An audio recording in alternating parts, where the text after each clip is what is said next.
முதலமைச்சர் எடப்பாடி பழனிசாமி செய்தியாளர்களை சந்திக்கிறார். அது நேரலை காட்சிகள். இன்றைய தினம்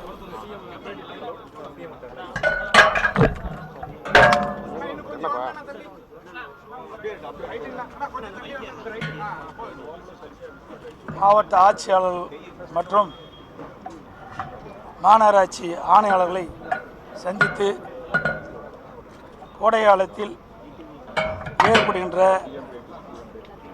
குடிநீர் பிரச்சனை ஒரு இடத்தில் கூட மாவட்டத்தில் வரக்கூடாது என்பதற்காக இன்றைய தினம் சேலத்தில் வந்திருக்கின்றேன். அவர்களை மதியம் சந்தித்து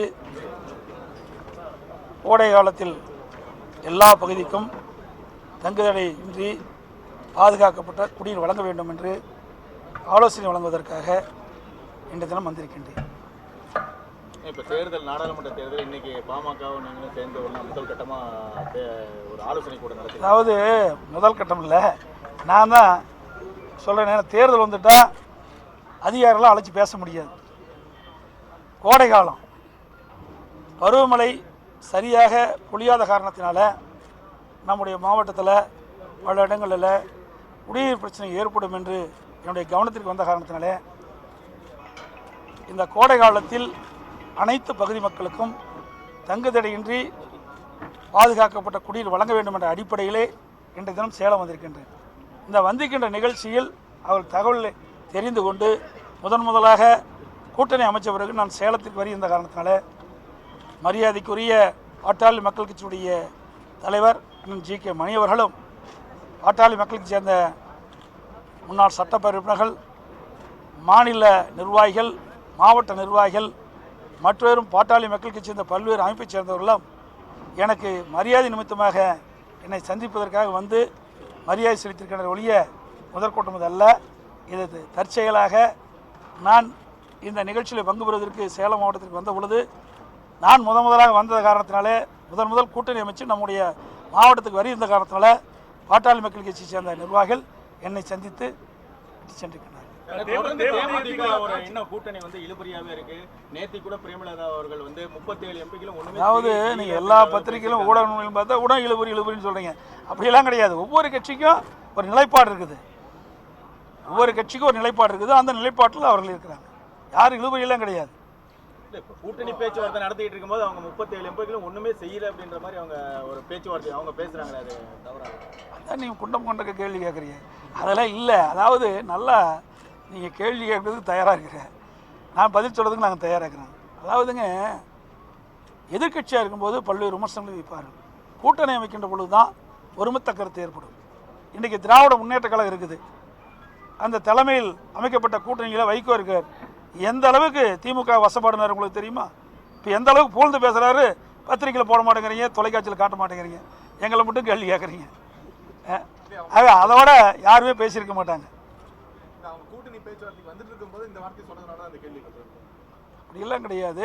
அவர்கள் என்ன சொன்னாங்க? எதிர்கட்சியாக இருக்கின்ற பொழுது தட்டி கேட்போம், நல்லதை செஞ்சால் பாராட்டுவோம், சில நேரத்தில் எங்களுக்கு கொள்கைக்கு மாறுபட்டால் பேசுவோம் என்று தான் சொல்லிடுறாங்க இல்லையா, எதுக்குன்னு சொல்லலை. அதில் பாருங்க, கடைசி பேரவல் நான் படித்து பார்த்தேன், நல்லதே வரவேற்போம் அப்படின்னு சொல்லியிருக்கிறாங்க.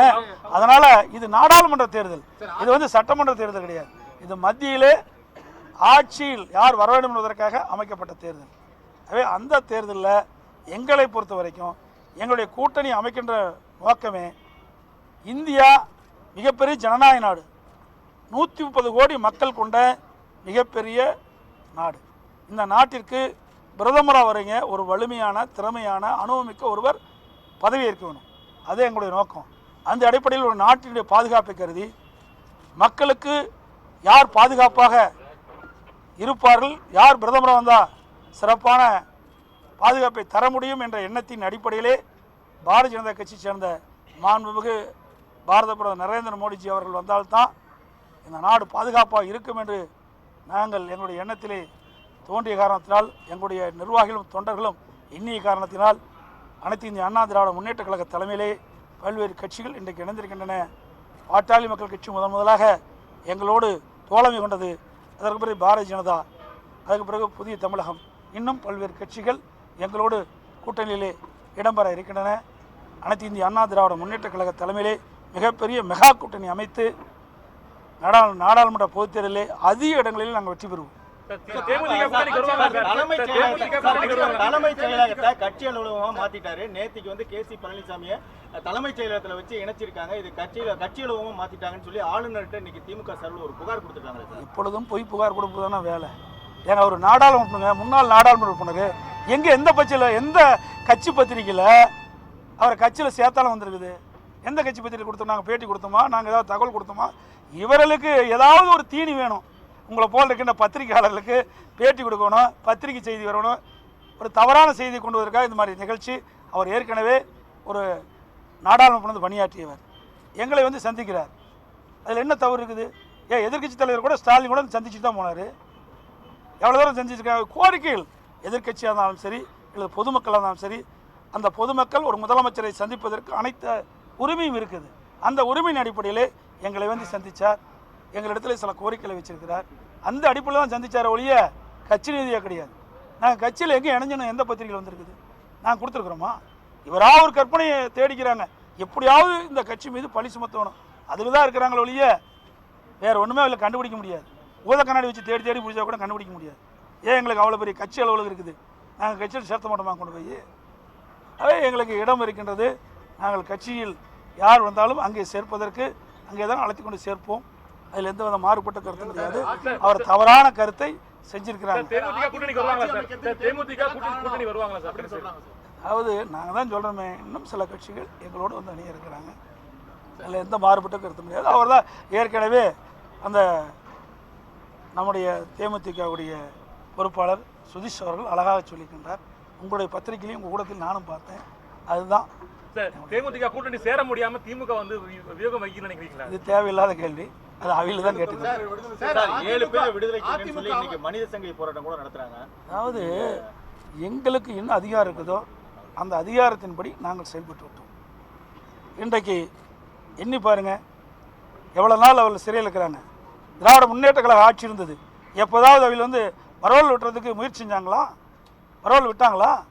நாங்கள் தான் வந்து அப்படி உடல்நதை கருதி பரவல் விட்டோம். அதே போல் அவர்கள் விடுதலை செய்ய வேண்டும் என்று அமைச்சரவை கூட்டி ஒருமனதாக முடிவேற்று நாங்கள் மேதக ஆளுநருக்கு அனுப்பி வச்சோம். ஏன் திமுக அனுப்பல? அவர்கள் ஆட்சியில் இருந்தாங்கள்ல. அவர்கள் அமைச்சரவை கூட்டத்தில் மறைந்த முன்னாள் முதலமைச்சர் கருணாநிதி அவர்கள் என்ன எழுதி வச்சுருக்காருன்னு என்னால் சொல்ல முடியும். மறைஞ்ச காரணத்தினால சொல்ல நான் வாய்ப்பில்லை. அதில் என்ன எழுதியிருக்காருன்னு ஒரு காலகட்டத்தில் நான் வரும்போது சொல்கிறேன். ஏன்னா அது என்னவோ பேசிகிட்டு இருக்கிறேன், எங்களுக்கு ஒன்றும் தெரியாதுன்னு. ஆக அவர்கள் வந்து இவருடைய விடுதலைக்காக எந்த சிரத்தையும் எடுக்கவில்லை. அதுக்கு மாறாக அந்த அமைச்சரவையில் சில முடிவுகளை எடுத்துருக்கிறாங்க.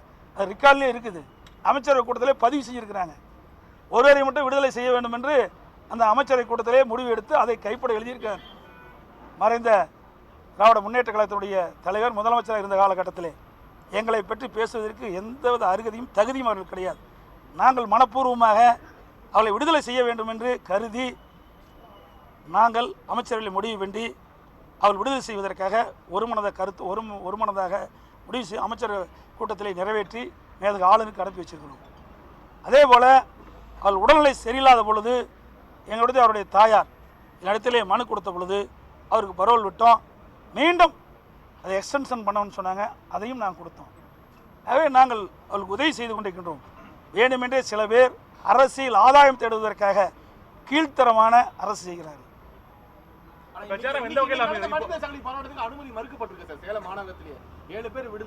அதாவது நல்லா நீங்கள் தெரிஞ்சுக்கணும், வேணுமென்னே திட்டமிட்டு செய்கிறாங்க. யார் செய்கிறா மனித சங்கிலி? சொல்லுங்க பார்க்கணும். யார் செய்கிறா அதை சொல்லுங்க. யார் செய்கிறா அதை சொல்லுங்க. நீங்க இப்போ யார் செய்கிறா மனித சங்கிலி போராட்டம்? யார் செய்கிறா?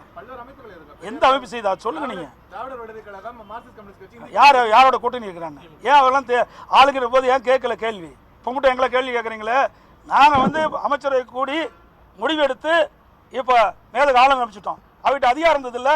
அப்போ ஏன் இவெல்லாம் கேள்வி கேட்கல? கூட்டணியில் இடம் பெற்றிருந்தாங்களே. இப்போ தான் இவரெல்லாம் கண்ணுக்கு தெரியுதா? எத்தனை ஆண்டு காலம் சிறையில் இருந்தாங்க, அப்போல்லாம் எண்ணி பார்க்கல. இப்போ தேர்தல் வருது, தேர்தலுக்காக இப்படிப்பட்ட நாடகம் நடிக்கிறாங்க. உண்மை உணர்வுபூர்வமாக நன்மை செய்யணும்னு கடுகளவு கூட கிடையாது. உண்மையிலேயே அவருக்கு நன்மை செய்ய வேண்டும் என்றதா அவர் கூட்டணி இருக்கின்ற பொழுது, அதிகாரம் இருக்கும் பொழுது இவரெல்லாம் வற்புறுத்தி அந்த தீர்மானத்தில் இடம்பெற செஞ்சிடலாம். தீர்மானத்தில் என்ன வந்திருக்குன்னு எனக்கு தான் தெரியும். அமைச்சரில் என்ன நடத்திருக்குன்னு இதெல்லாம் வேணும்னு நாடகம் அடிக்கிறாங்க, மக்களை ஏமாற்றிட்டு இருக்கிறாங்க. இதுதான் உண்மை. நன்றி வணக்கம்.